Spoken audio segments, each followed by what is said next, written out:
বিশ্বকাপ বাছাইয়ের আগে আবারও দুঃসংবাদ পেল মেসিবিহীন আর্জেন্টিনার শিবির। হে বন্ধুরা, আর মাত্র দুদিন পরে 2026 বিশ্বকাপ বাছাই পর্বের ম্যাচে মাঠে নামতে চলেছে আর্জেন্টিনা।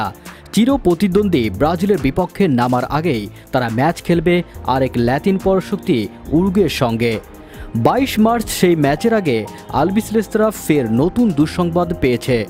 মাংসপেশির চোটের কারণে আসন্ন ম্যাচ থেকে বাদ পড়লেন আক্রমণ ভাগের তারকা খেলোয়াড় লাউতারো মার্টিনেজ। এর আগে স্কোয়াড ঘোষণার সময় লিওনেল মেসির না থাকার খবর জানিয়ে আর্জেন্টাইন ভক্তদের প্রথম বিষাদে পোড়ান কোচ লিওনেল স্কালোনি। লেয়ার গ্রেড ইনজুরির কারণে তিনি দুটি ম্যাচ থেকেই ছিটকে গেছেন।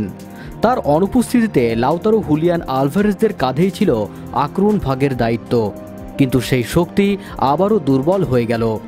ফলে লাইন আপ সাজানো নিয়ে লিওনেল স্কালোনির দুশ্চিন্তা আরও বাড়ল। ইন্টার মিলানের স্ট্রাইকার ক্লাব থেকেই এসেছিলেন চোটের অস্বস্তি নিয়ে। চ্যাম্পিয়ন্স লিগের শেষ 16র প্রথম লেগে তিনি ফেনুন্ডের বিপক্ষে হয়েছিলেন ম্যাচ সেরা, কিন্তু পরের লেগে চোটের কারণে লাউতারোর মাঠেই নামা হয়নি।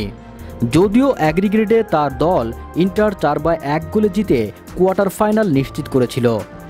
এই ম্যাচের আগে আর্জেন্টাইন ফরওয়ার্ড চোট পেলেও বাছাইয়ের আগে সেটি সেরে যাওয়ার আশা ছিল, কিন্তু উরুগুয়ের ম্যাচের আগে হতাশার খবর দিলেন লাউতারো। গতকাল জাতীয় দলের সঙ্গে অনুশীলনও করেছিলেন লাউতারো মার্টিনেজ। গ্রুপ ভিত্তিক ভাগ হয়ে তিনি এই কাজ সেরেছেন, তবে পরেই তার ইনজুরির খবর ছড়ায় আনুষ্ঠানিকভাবেও। জানানো হয় মাংসপেশির অস্বস্তি আছে এই উইঙ্গারের। যদিও প্রতিদিন লাউতারোর চোট পর্যবেক্ষণ করছেন আর্জেন্টাইন টেকনিক্যাল স্টাফরা। উরুগুয়ের ম্যাচে তার খেলা নিয়ে দুশ্চিন্তা পেতে আজকের অনুশীলনের অপেক্ষায় ছিল পুরো দল। এরপরে জানা যায় তার পক্ষে সেই ম্যাচ খেলা সম্ভব হচ্ছেই না। তার মানে নম্বর 9 হিসেবে আর্জেন্টিনার আক্রমণ ভাগে আলভারেজকেই নেতৃত্ব দিতে দেখা যাবে। লাউতারো অনুপস্থিতিতে স্কালোনিকে ফরওয়ার্ডের লাইন আপ নতুন করে ভাবতে হচ্ছে। এক্ষেত্রে সামনে এসেছে নিকোলাস গঞ্জালেসের নাম। জুভেন্টাসের এই তারকাকেই বাছাইয়ের ম্যাচে প্রতিপক্ষের রক্ষণে গুরুত্বপূর্ণ ভূমিকায় দেখা যেতে পারে। একই সঙ্গে আনহেল ডি মারিয়ার অবসর পরবর্তী সময়েও মেসির অনুপস্থিতিতে আলবিসেলেস্তে দলের শূন্যস্থান পূরণে নতুনদের সামনে সুযোগ এনে দিচ্ছে।